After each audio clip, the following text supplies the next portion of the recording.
Every God of War had power fantasy when it comes to Kratos, meaning that you go into fights and you feel really strong. You feel powerful, you feel like you can take them on, you feel like you can take anything on, no matter how small, no matter how big, it's like Kratos can handle it.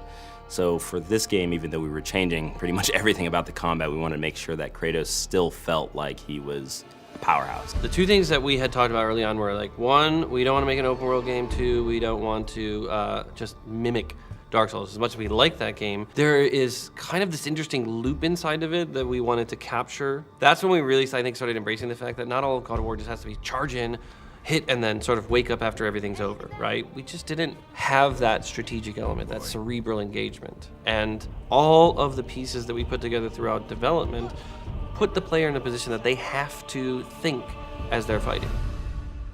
For this game, he's got a new weapon, his Leviathan axe, and with this weapon we wanted to be a little bit more tactical, still feel powerful at the end of the day, but have a little bit more decision making and a little bit more deliberate actions on the player. We created scenarios in which, hey, it's advantageous to really experiment with this. And we've noticed that once people start seeing that, oh, I'm gonna try that one now, right? Because we give you a lot.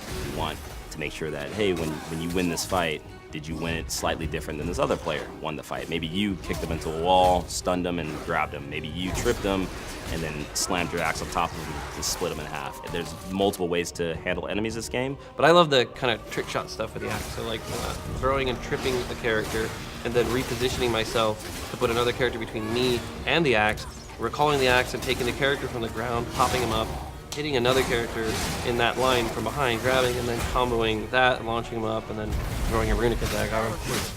Once you throw your axe, we didn't want Kratos to be useless. We wanted to make sure that he still had a moveset, so he's got a shield that can expand on command now. A lot of his bare hand attacks uses that to get more damage. With this thing, he can stun much easier, much faster than the axe itself. Well, Kratos can throw the axe. He has ranged abilities, right?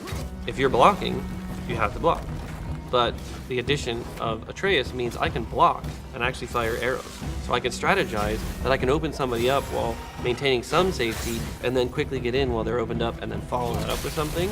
So it gives you a really interesting sense that I can both have an aggressive stance and a defensive stance at the same time. God of War was, the boat deck, right? On the Hydra ship, one section, bam, you already understand kind of all of the base combat stuff, and then we incorporate a little bit of magic later. So this was far more ambitious, and I think honestly, the audiences are more adept at games. They've played a lot more games. The game industry has progressed and matured, so people are looking for inherently a greater depth to the games that they're playing.